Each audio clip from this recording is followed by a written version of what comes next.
Okay, live. It's not too late to back out, is it? No, I hope not. Guys, we're going to give it a minute before we start properly. We'll just let a couple of people more come. And then we'll start saying what we have to say.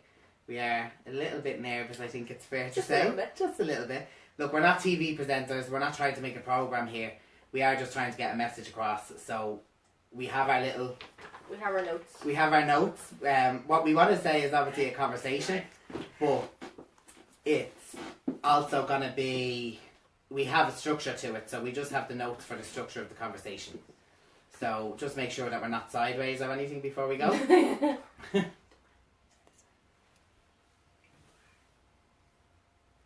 then I think that's better. Yeah, there we go. Now you can There see you it properly. So like I said, we'll get started now in a second. We have our notes, so if we look at our notes, do forgive us, but we want to make sure what we have to say is very important. So we do want to make sure that we get it right and that we get everything in that we want to Yes, get in. absolutely. Please keep the comments respectful. Obviously, we have a message to say, we're putting it out there. Wendy is putting herself out there more so than anything, and as we get into our conversation, you'll understand why. So please keep the comments respectful. Right, I think we'll just get started now. Thanks very much for joining us. Sorry that we've been so vague over the last week and a bit. We wanted to get a bit of a buzz going, if I'm honest. We did. We wanted to do something a bit different. Yeah, and I think we've done that. I think we've done that, yeah. I think we're about to do that. Yeah, I think we are. But it was important that the message that we have gets to as many people as possible. So we just wanted to create a buzz, get people to tune in today.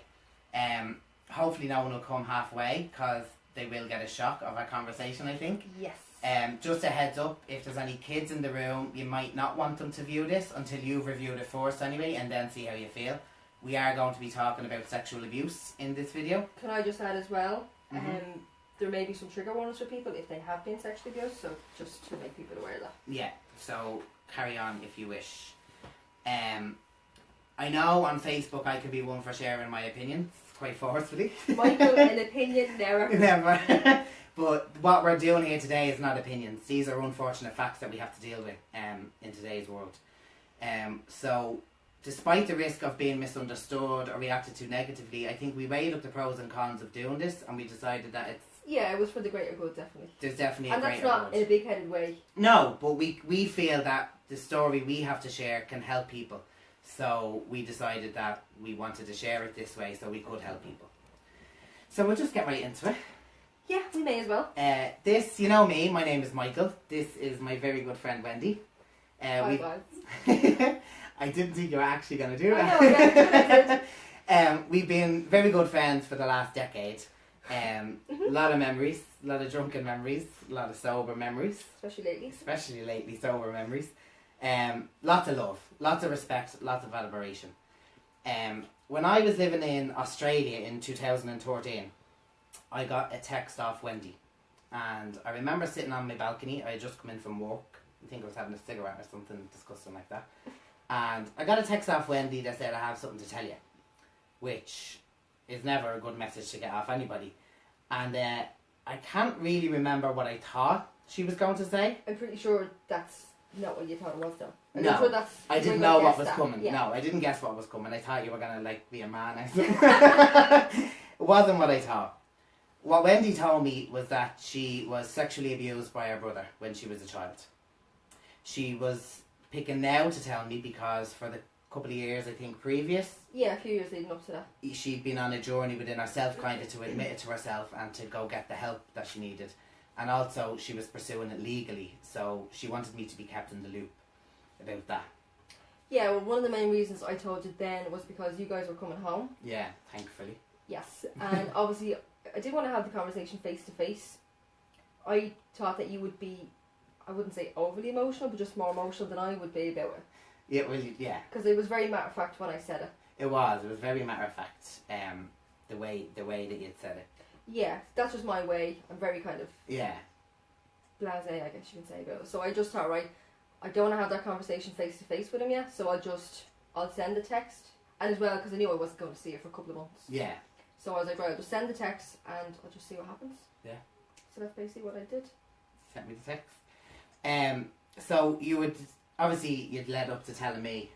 Yeah, well at that stage, I had probably gone to the guards maybe 6 months before, maybe 9 months ago. It was a while before that. It was back maybe 2010, 2011 I think it was. And I was having a lot of problems sleeping, and I was getting a lot of nightmares, a lot of flashbacks, but very vivid flashbacks. So at that stage I was just being consumed by thoughts of being sexually abused. So I thought, right, I need to do something about it now. So I thought, right, I'll have to tell somebody just for my sanity, really. So I told Lisa, one of the girls in the group. And even then, like, I was mortified. Like, literally. Yeah, I was mortified. So the day, I think it was a Saturday evening, and I had a few drinks, surprise, surprise. So I texted Wouldn't be like, I know. So I texted Lisa saying, here, I have something to tell you, but I'll tell you when I'm sober. And I knew naturally the next day Lisa would be, but what is it like? Yeah, you committed yourself without actually telling her. Yeah, like, so I knew that and you I know have Lisa to wouldn't give it up. No, she wouldn't. But luckily for me, she didn't. Yeah. So I knew the next day she would text me saying, well, what is it? And she did, of course. So I looked at the phone and I was like, right, what do I say? So I'd say it took me literally about an hour to text. So I'd write something out and I'm like, I can't say that. I'd write it out again, I'm like, no, I can't say that. So eventually I wrote it out, and again I would have been very blasé about it. Yeah. Didn't say who it was, because again I was mortified by that. So I literally hit send and put the phone down. I was like, right, that's it. That's no. Sent, done, can't Yeah, take it back. pretty much, yeah. And what did Lisa say? She was fantastic. I think she was quite surprised. Yeah. And I was surprised that she wasn't surprised. Somehow I knew that everybody knew this big secret. You thought everyone knew? Yeah, I did. I felt like everybody knew. But she was fantastic. And the best thing she did was she just listened. Yeah. Without judgment. There was no, oh my god, I'm scared of her. Yeah, well, yeah, of course. No, but some people do get that reaction. Yeah, and that was my fear. So it was the first time that I was not really just admitting it to someone else, but admitting it to myself, that I actually said it out loud. And I knew that once I said it, I couldn't take it back. Yeah. Yeah. And that's when this all started, really. And then, so you came around to telling me, and I remember the text. I don't remember what it said, but I remember looking at my phone, and everything else just blurred around my phone. All I could see were these words, and I was gobsmacked. I was everything at that moment. I think my response to you was something like the dirty deviant bastard or something. It was, but before that you actually wrote, oh wow, that's huge news. And then the dirty deviant bastard. I knew I got that. I thought that I was surprised by your reaction in the sense that I thought you'd be like, oh, I knew it. Again, it was just me being paranoid. Yeah, written all over your face. No, but I remember then, once I had obviously called him a bastard, that I thanked you for letting me know. Yes. I assured Wendy obviously that she had my love, she had my support, and that I was sorry that she had to go through that. And then I think after that, the conversation was very matter of fact. Then we were very much we spoke a little bit more, but it was more about what's the legal proceedings, legal process, what step are you at, all that kind of stuff. And I think because I was very matter of fact with you, that's what you gave me back. Yeah, well, I took my lead from you. I think if you wanted to be emotional, God knows I can be emotional. Oh God, yeah, a little bit too emotional. But I think at that time, I actually was a bit shell shocked as well, because I had just come home from work. You don't expect that text, you know, that kind of way. But so I think then after that, it was a while before I got back in contact with you. Yeah, it would have been. And obviously we've spoken about this before, but my reasons for that was I needed time to process what she told me as well. And like that could sound self-centered, but in reality it's not. This is one of my very best friends telling me that she was sexually abused, that she had been carrying this hurt and this pain for so many years. So obviously I care very deeply about her, and that affected me, and I needed my time to process what she had told me and come to terms with it. See, I get that, because like I said earlier, once you say it, you can't take it back, and once you hear it, you can't unhear it. Yeah. And I needed to kind of, because I did have the emotions then after the conversation, I had all the emotions, but I needed to square it off. Still have the emotions. Did you see that? I needed to square it off and get okay in myself first before I could offer Wendy anything. Not that you were asking me for anything, but in order to be there as a friend, obviously I needed to take some time, and I think that's fine for people to do, isn't it? And again, at that time we wouldn't have texted every day or even every week. No. So had you have texted me, I would have been self-conscious thinking, he's only doing this because I told him. Exactly, yeah. And I would have known you were just looking for friends. Yeah, exactly. Yeah. But over the years then, after that, I think we spoke about it whenever you wanted to. Like, if you ever brought it up, we spoke about it. But at the same time, if I ever had any questions that I wanted to know, as in like, how are you getting on now with your counselling? Have you made any progress? What's the legal proceedings? I was very comfortable to ask you. Yeah, definitely. And I think that's testament to our friendship. We've always been very open with each other. Nothing was ever taboo. No, it wasn't. And I think speaking about it openly, me asking her questions openly and you answering very openly as well, I think that helped as well. I'm sure it helped you, but I know it helped me be a better friend because I had a better understanding of what you were going through, what you needed. Because I'm sure you would have had a lot of questions. Naturally, you would, like, because there's curiosity there, but it only goes so far. Do you know some things you don't want to know, but they're necessity to know. Exactly. As like, to give the full picture. Yeah, and in order to be a better friend, you need to know these things. Yeah. At the same time, there was questions I didn't ask you because I know, because you're so open, you'll tell me what you want me to know when you want me to know it, and that was fine. I didn't need to know any more than what you wanted me to know. Yeah. I never wanted it to be brushed under the rug. I never wanted it to be something that we couldn't talk about, that you felt that you'd burdened me. I never wanted it to be like that. Again, you never would have said the words explicitly, "You're not burdening me," but I knew by your actions and your reactions that I wasn't being a burden. Yeah. Because I've already said, you're very mindful. I was very mindful that when I told somebody, I did feel like I was being a burden, as in like they'd have to take on, you know, they'd your thinking, problems almost. Yeah, as in they'd be thinking, well, what do I do with this? Yeah. You know, I've enough of my own shit going on, you know, I don't need that. Yeah, well, I can tell you, I didn't. I only take on my own problems. But at the same time, but like they say, a problem shared is a problem halved, but it's just halved for you. It doesn't mean the other half goes on to the person. Well, yeah. And that I think I knew very very early on, that was one of the better things that I could do for you, was to make it clear that you telling me was not a burden to me, that I could handle it.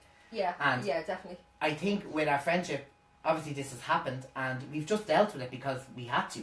Yeah, and we had to, that was the reality. Exactly, and we were able to, and I think our friendship is stronger for it. We've been through thick and thin together. I've been thick, you've been thin.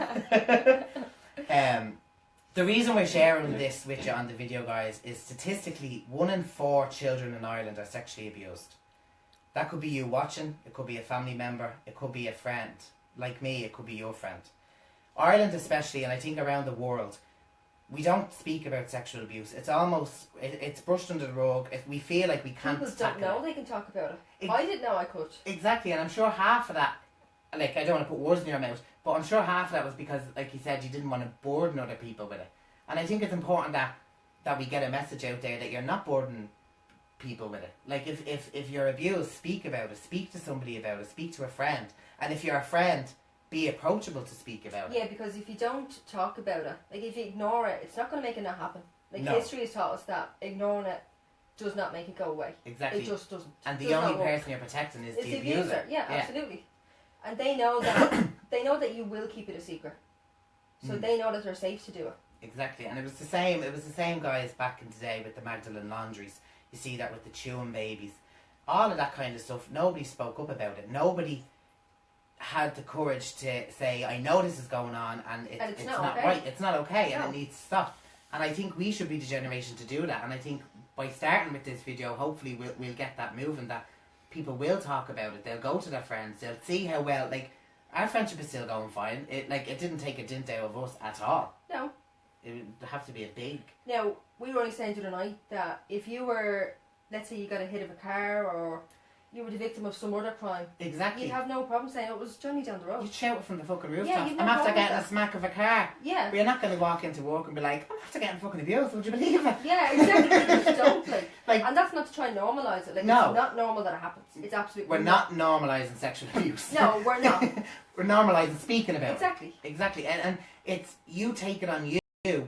You take it on you as if you had a part to play in it. And we're, like, you don't have a part to play in getting smacked of a car. So why would you have a part to play in getting abused? Yeah, exactly.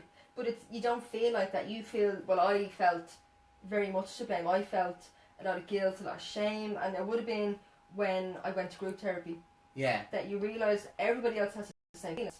But up until that point, because nobody spoke about it, I just thought that I was mad. Yeah, exactly. Like that I was fucking mental or something. Yeah. But when you're in group with 10 other people that have been sexually abused, you realise it's normal to feel that way.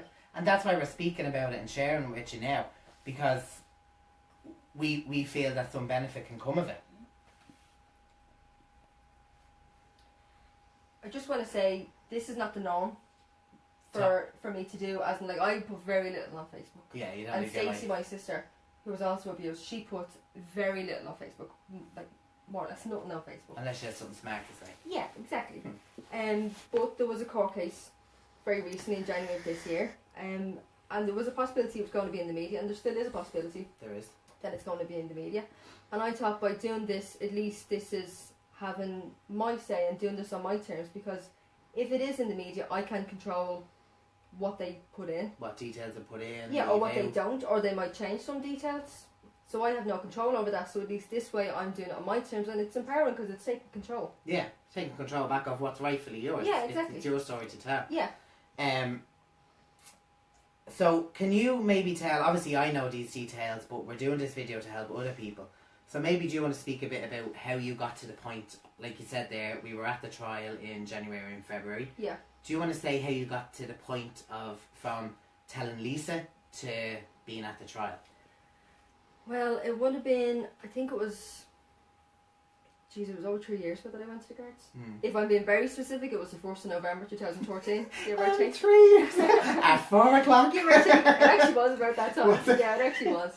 So I had been going to council obviously for a couple of years at that stage, and I had decided that I was going to do on this particular day, because I wanted to kind of I wanted to kind of give myself almost an ultimatum that if I told myself I'm going to do it this day, I will absolutely do it. Yeah. So I didn't tell anybody I was going to do it in case I backed out. Yeah. So with counselling, I just got to a stage where I felt ready to do it. I felt comfortable enough that I knew it was going to be a very difficult process and a long process, but I felt that I was able to do it.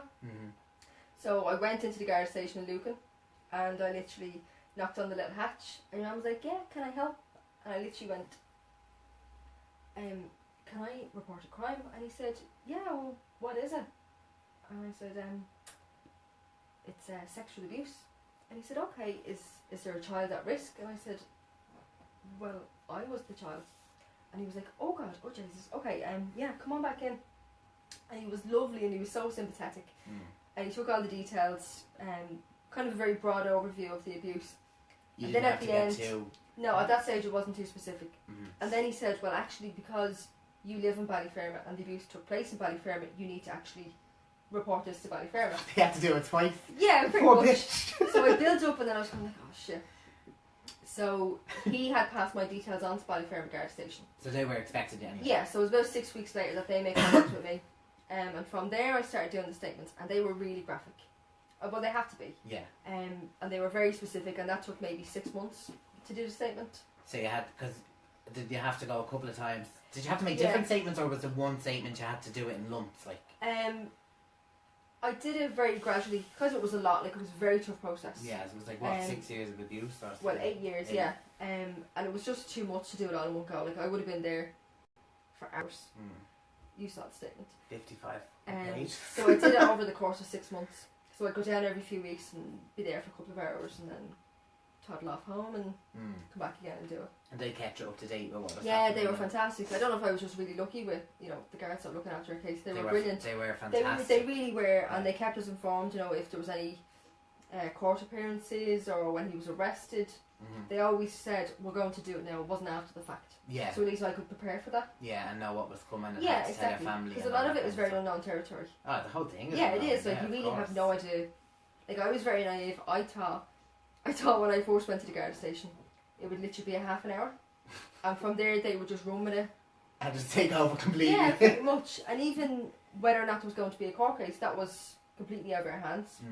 Luckily, they did decide to prosecute. It was over 3 years from the day I went to the guards till the day the court case happened. So it was a very long process. And group therapy, you were doing that, did that help? Do you think that helped got you to that stage? Yeah, definitely. Because in group, I would have realised that the way I felt, like I said, I felt a lot of shame. Where did you do your group therapy? I did it in 1 and 4. 1 and 4? 1 and 4, okay. Because statistically, 1 in 4 Irish people are sexually abused. But that's also the name for charity, 1 yes, in 4. Bear that in mind. That's coming up later. So yeah, with group, I would have felt a lot of shame and a lot of guilt, and I would have felt really embarrassed. So like, I went to great lengths to hide this. Yeah. Like, I literally would have, if I was doing this 2 years ago, I would have died. Literally died on the spot. Like, I just wouldn't have been able to do it. Yeah. But legally, we wouldn't have been allowed either. But with group, I realised two things. I realised why I felt the way I felt. So I realised why I felt guilty and why I felt a lot of shame. And it was basically, I felt that way because I was forced to do things to him, so I felt implicated. Rather than so I felt this was my secret, that this was my shame and my guilt. Rather than just having him do stuff to you, the fact that he forced you to do stuff to him, you felt that you were implicated in it. I knew I wasn't winning because I was a child, but I felt like I was. Yeah. So once I realised why I felt that way, it was literally like a light bulb moment, and I was like, so that's why that is. Yeah. So I like to think I'm a very logical person. You know what I mean? I'm not one for emotion. No. So once I realised that, I could just walk past that. Yeah, so that was a real turning point for you. Yeah, and as well, everybody else in the group felt this way. Yeah. So I was like, oh, well, I'm obviously normal thinking this way. And that was the thing that came about from, obviously, I think I'm probably stating the obvious here, but from talking in group therapy to other people who had been sexually abused, you came to this conclusion, or is it something that you think everyone finds out in group therapy? Well, we were all at very different stages. Like, some people had already done the legal process and were finished that. I was obviously in the middle of it. Some people had told very little people in their lives about it. And so we were all at very different stages. And it was great when somebody would have that little epiphany. Yeah. And you're like, so that's why that is. Was it hard for you giving the statements to the guards, like the graphic details? Yeah, it was horrific. Yeah. Wasn't pleasant at all. I can imagine. It was necessary, and I get that. Having done the court case, I get why it was so detailed. It had to be. It had to be, absolutely had to be. But yeah, it was a very difficult process. Did you get any positive out of it at all? Yeah, it was apart from the end result. Yeah, it was very empowering. Yeah. Because for me, I was saying, most of it out loud for the first time. Yeah, because you wouldn't have said it before. Well, I had no need to. Yeah. As well, because before I went there, I would have still felt a lot of shame and guilt, so I wouldn't have gone into specifics. Like, even with you, when I told you initially, I wouldn't have. No, I didn't find out till I was sitting in the trial. Yeah, and by then I was sure it was too late. Yeah. So, when Wendy told me that she had been sexually abused, I knew I could offer her my love and my support, listening ear, but love isn't enough sometimes, and that's okay. I knew that. I knew that as a friend, like I say, she had my love, she had my support, but I couldn't offer everything that she needed. I'm not a trained counsellor. None of Wendy's friends are trained counsellors. Yeah, after this now. You could give it a good shot. But so I knew at the time that I couldn't offer Wendy everything that she needed. 1 in 4 is a sexual abuse charity, and they picked up where I and Wendy's other friends were lacking the skills that Wendy would require. With sexual abuse, it's not something that you can be like, oh, you're grand, don't just forget about it. You'll be grand. Yeah, Here's a plaster. Don't mind if he's only a ball. It's like, you can't, like, that's just not good enough. No, it's not. It really is. There's stuff that's going on in the mind and the brain that needs someone who's trained in how the brain works. Things that I wouldn't have understood. So there's no way, like, if you can't articulate something, there's no way your friends are going to understand Exactly. It needs someone to unravel the mind and put it back together again. 1 in 4 really stepped up in that case. And I could see when we were at the trial how well 1 in 4 looked after my friend at the trial. And I could see how they were the friend to Wendy that I couldn't be at the time, and that your other friends couldn't be. Don't let me cry, you bastard. 1 in 4 took the worry off our shoulders. The worry that you wouldn't be good enough to help her. The worry that you don't have the skills to help her. And 1 in 4 took that off our shoulders. They were just fantastic with you. They really were. Like, one of the things they did, well, one of the many things they did, was one of their advocacy officers came with me to the court. So even like the court case happened in January, February. Even before that, I think it was October, November time. Yeah. I went with the girl to view the court. So we literally just had a look around the courtroom to see where the judge was going to sit, to see where the jury would be, to see where I would be sitting when I gave evidence, even to see where my brother was going to be sitting during the trial. So it just gave me a bit of a heads up what to expect, because like I said, it's very unknown territory. Yeah, of course. Like, you literally have no idea what to expect. Yeah, you'd hope no one's ever been to court in their life, like, so you wouldn't know what to expect. And it was completely different as well than what I expected. Yeah, and even the private room that we had in the witness suite. Yeah. That was just a sanctuary for us, because it was somewhere that we could go at the end of every day, or sometimes during the day if we got a break. Yeah. That we could just go for a bit of a breathing space and just chill out and talk about the trial and just see where we were at. So 1 in 4, as well as accompanying Wendy and Stacey to the trial, they also organise a private room for us. So what happens in trial is there'll be a lot of legal arguments, and there'll be a lot of times where we have to leave the room and come back and all that kind of stuff. And rather than sitting out in the halls with your brother... Yeah, basically, because he was free to roam. free to roam, and he, like, instead of sitting by him, like, oh, how do you think it's going? Like, they gave us what your chances? what do you think your chances are?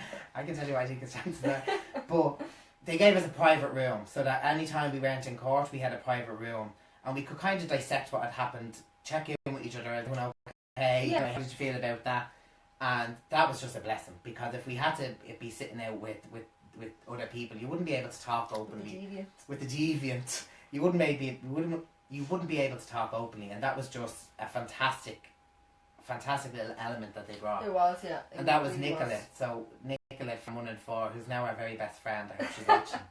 But Nicola was your advocate. She was, yes. So Nicola she became like I said, 1 and 4 was a friend to Wendy that we couldn't be, and that was in the face of Nicola. And she looked after all of us, like, you know, she did. Yeah, like literally not just me and Stacey. No, all of us. It was there. everyone. Like, how are you doing today? What do you think about that? Like, tea, coffee, lunch. Like, she was just amazing. She really was. If there was a legal argument and we had to all go outside, we would literally all stand around Nicola and we'd look at her and say, so what do you think? What's happening? What did they just say? Like, she'd give it to us in plain English, because obviously we don't know the ins and outs and the wigs and all that. But Nicola did from 1 and 4. So it was like, without Nicola there, I know that myself and Stacey's wife Siobhan, it would have been kind of up to us to find out what the legal terms meant, to go up and back to the court to find out what time we're in. It would have been an extra stress when all we wanted to do was just sit by your side, or just be there in case you would, God forbid, shed a tear. Like, you know what I mean? But, God forbid. But we would have been worried. Like, we would have been making sure, like, we need to be here at this time. We need to find out what that legal argument means. Blah blah blah. But we didn't have to do any of that. We could literally just be there 100% for our friend, because 1 and 4 and Nicola were there. So 1 and 4 is a registered charity in Ireland. They provide counselling, advocacy and prevention services. Their service is vital. Like, I don't know what you would have done. I really don't know what I would have done without them. To watch, like, if I had to have watched you and Stacey go through this process with no aim, like, with, I don't know what I'm trying to say, but without 1 and 4, it would have been horrific. Even more, like, it was horrific. Yeah, but it would have been worse. It would have been way worse. Yeah. And it was a stress that we didn't need at the time, and we didn't have because of 1 and 4. The thing about 1 and 4, like the name suggests, and we've said, 1 and 4 children in Ireland. That's 1 and 4 people. Can I just add, it's men and women? It is men and women, and it was actually started, I don't know if you know this, Nicola was telling me. Yeah, it was started by a man for men, but it's actually, now their clientele is 50-50. It could be you watching this, it could be your family member, or it could be like me, it could be your friend that needs this service. We need them as a community. We need 1 and 4. They stepped up and got the job done, a job that I could not have done. As much as I'd like to think I could have done it, there's no way I could have done it. Statistically, 1 and 4 of us are going to need them at some point. I can tell you now, there's 8 people in this house at the moment, and 3 of us have been sexually abused. Have a look around your own house and see what's in there. Have a look in your friends group. Statistically, you're going to need them. So, I saw what 1 and 4 did for my friend, and I want to raise money to ensure that their service is available for you if you need it, or your family or your friends. Now, before you switch off, I'm not asking you to just click a link and donate money. If you want to do that, I will put a link in the comments and you can do that. But I wouldn't be the most charitable person. But when I do... Really not. No, I'm not. No, like I don't. No, you're not. No. Look, if your one has trachoma and needs eye surgery, I'll give it to her. But I want updates. I want to know how she's getting on. I want a progress report. Do you know what I mean? So what we're offering is, for €20, you can adopt a Wendy for 1 month. You may not want to after this. No, I'm only messing. We're doing a fundraiser for 1 and 4. It's not going to be just any fundraiser. It's going to be a 90s and noughties themed lip sync battle. It's going to be an amazing night, guys. I can promise you that. I'm hosting. I'm doing my own little 90s megabits lip sync as well at the start of the night. You're not going to want to miss it. And I'm also performing. No, we want them to come. Oh. Yeah. But I'm going to win. She can't win. I have to win. That's not a rule. I just know her limits and she cannot win. Is that a challenge? Maybe. So look, guys, there's going to be fantastic performances on the night. Raffle prizes that we've already started to get in that are amazing. I wouldn't ask you to part with your money unless it was going to be something brilliant, and I can guarantee you that this is going to be brilliant. And I want to be clear here as well, I'm not asking you to support my friends. My friends are done, they're okay, they got their justice. Well, almost. Almost. Yeah, the sentencing is going to be in May of this year, hopefully. Hopefully, it was supposed to be last Monday, but it got delayed. Yeah. We'll say no more. Yeah. But he'll be sentenced. He was found guilty on every single charge the girls brought against him. So, I'm not asking you to support them. They're good. They're fine. They don't need your help. Your friends might need your help. Your family might need your help. Can I just add, this is not a pity party. No, it's not a pity party. I don't want people's sympathy, nor do I need it. Mm-hmm. But when you first mentioned the idea of doing the fundraiser, we were faced with the task, well, how do we raise money or talk about an issue that's never spoken about? Exactly. So I know people are thinking, so this is it, this is what you want to announce. But we had to be unconventional about it. We did. We had to do something very different. And if we want to destigmatise the conversation about sexual abuse, we had to have a conversation about sexual abuse. Yeah, absolutely.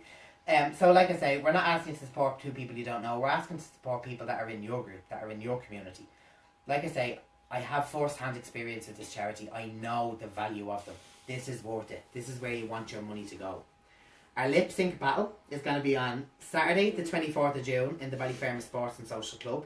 Tickets are only €10. That's only €10. Like, we'll literally spend that each on a chipper tonight. Yeah, as soon as this video is over, the chipper's being read.